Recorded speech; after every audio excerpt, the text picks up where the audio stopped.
واذكر في الكتاب إبراهيم إنه كان صديقا نبيا۔ اور اس کتاب میں ابراہیم کا قصہ بیان کرو، بے شک وہ ایک راست باز انسان اور ایک نبی تھا۔ ابراہیم کا قصہ بیان کرو۔ یہاں سے خطاب کا رخ اہل مکہ کی طرف پھر رہا ہے، جنہوں نے اپنے نوجوان بیٹوں، بھائیوں اور دوسرے رشتہ داروں کو اسی طرح خدا پرستی کے جرم میں گھر چھوڑنے پر مجبور کر دیا تھا جس طرح حضرت ابراہیم علیہ السلام کو ان کے باپ اور بھائی بندوں نے دیس نکالا دیا تھا۔ اس غرض کے لیے دوسرے انبیاء کو چھوڑ کر خاص طور پر حضرت ابراہیم علیہ السلام کے قصے کا انتخاب اس لیے کیا گیا کہ قریش کے لوگ ان کو اپنا پیشوا مانتے تھے اور انہی کی اولاد ہونے پر عرب میں اپنا فخر جتایا کرتے تھے۔ اذ قال لأبيه يا أبت لم تعبد ما لا يسمع ولا يبصر ولا يغني عنك شيئا يا أبت إني قد جاءني من العلم ما لم يأتك فاتبعني أهدك صراطا سويا يا أبت لا تعبد الشيطان إن الشيطان كان للرحمن عصيا۔ انہیں ذرا اس موقع کی یاد دلاؤ جبکہ اس نے اپنے باپ سے کہا کہ ابا جان آپ کیوں ان چیزوں کی عبادت کرتے ہیں جو نہ سنتی ہیں نہ دیکھتی ہیں اور نہ آپ کا کوئی کام بنا سکتی ہیں۔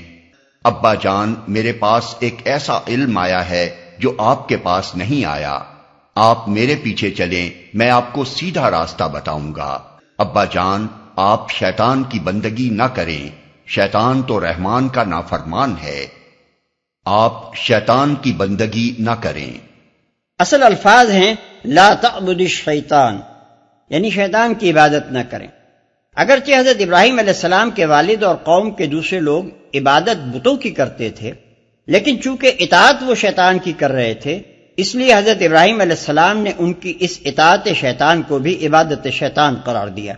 اس سے معلوم ہوا کہ عبادت محض پوجا اور پرستش کا نام نہیں بلکہ اطاعت کا نام بھی ہے۔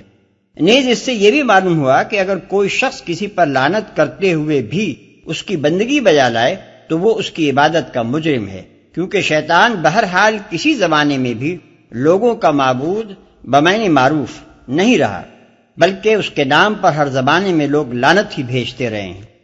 یا ابت انی اخاف ان یمسک عذاب من الرحمن فتکون للشیطان ولیا قال اراغب انت عن آلهتی یا ابراہیم لئن لم تنته لأرجمنك واهجرني مليا قال سلام عليك سأستغفر لك ربي إنه كان بي حفيا۔ ابا جان مجھے ڈر ہے کہ کہیں آپ رحمان کے عذاب میں مبتلا نہ ہو جائیں اور شیطان کے ساتھی بن کر رہیں۔ باپ نے کہا ابراہیم کیا تو میرے معبودوں سے پھر گیا ہے؟ اگر تو باز نہ آیا تو میں تجھے سنگسار کر دوں گا، بس تو ہمیشہ کے لیے مجھ سے الگ ہو جا۔ ابراہیم نے کہا سلام ہے آپ کو، میں اپنے رب سے دعا کروں گا کہ آپ کو معاف کر دے، میرا رب مجھ پر بڑا ہی مہربان ہے۔ وَأَعْتَزِلُكُمْ وَمَا تَدْعُونَ مِن دُونِ اللَّهِ وَأَدْعُو رَبِّي عَسَىٰ أَلَّا أَكُونَ بِدُعَاءِ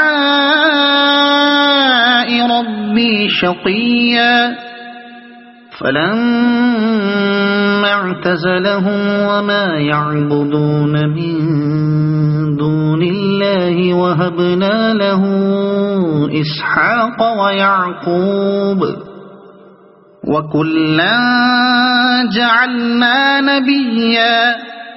میں آپ لوگوں کو بھی چھوڑتا ہوں اور ان ہستیوں کو بھی جنہیں آپ لوگ خدا کو چھوڑ کر پکارا کرتے ہیں، میں تو اپنے رب ہی کو پکاروں گا، امید ہے کہ میں اپنے رب کو پکار کے نامراد نہ رہوں گا۔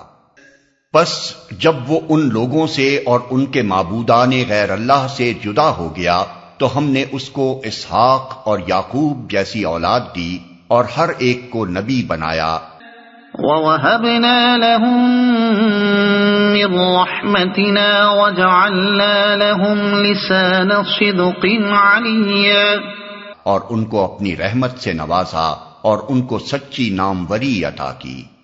یہ حرف تسلی ہے ان مہاجرین کے لیے جو گھروں سے نکلنے پر مجبور ہوئے تھے۔ ان کو بتایا جا رہا ہے کہ جس طرح ابراہیم علیہ السلام اپنے خاندان سے کٹ کر برباد نہ ہوئے بلکہ الٹے سربلند و سرفراز ہو کر رہے، اسی طرح تم بھی برباد نہ ہوگے بلکہ وہ عزت پاؤ گے جس کا تصور بھی جاہلیت میں پڑے ہوئے کفار قریش نہیں کر سکتے۔